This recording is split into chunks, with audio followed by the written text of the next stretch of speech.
सध्या महाराष्ट्रातील नगरपंचायत, नगरपालिका यांच्या निवडणुका चालू आहेत. मतदान थोड्या दिवसावर आलेले आहे. आपलं बहुमूल्य मत जे आहे ते मत आपण का देतोय हा पहिल्यांदा तुम्ही विचार करा. आपण चुकीच्या ठिकाणी मत देत नाही ना, हा पण अभ्यास करा. आपण जो प्रतिनिधी निवडणार आहे तो प्रतिनिधी आपल्या भागाचं काम करावं या नात्यानं त्याला आपण निवडून देतोय, पण आपण हे सगळं विसरून जातो. आपण निवडतो काय माहिती आहे का? पक्ष, जात, पै-पावना, शेजारी अशा गोष्टीवर आपण लक्ष देतो, किंवा त्यानं खाया प्याया घातलेलं या 8-10 दिवसामधलं साहित्य याला भाळतो आपण, आणि आपण काय करतो? मतदान करतो आणि पुन्हा पश्चाताप 5 वर्ष करत बसतो. आता आधुनिकतेकडे चाललेला आहे.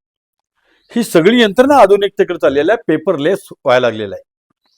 कॉम्प्युटरचा जमाना आहे. आता सगळं जे काय असेल ते कॉम्प्युटरवर आहे. शासनाचे परिपत्रक असोत, काही असोत, ते सुद्धा कॉम्प्युटर आहे.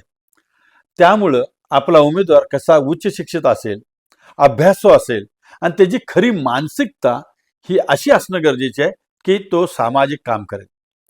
तो बलाढ्य आहे, तो अमुक जातीचा आहे, माझा पाहुणा आहे, हे डोक्यातनं काढा रे भावानो, काढा. 1 सेकंदाची शिक्का मारतानाची चूक 5 वर्ष भोगत बसशीला. त्यामुळं तुम्ही आपला लोकप्रतिनिधी निवडत असताना योग्य निवडा. मी तुम्हाला विनंती करतोय, शेवटी निर्णय तुम्हाला घ्यायचा आहे. फक्त 1 क्षणाची चूक 5 वर्ष भोगायला लागू नये म्हणून तुम्हाला सांगण्याचा माझा केविलवाणा प्रयत्न असं समजा. धन्यवाद.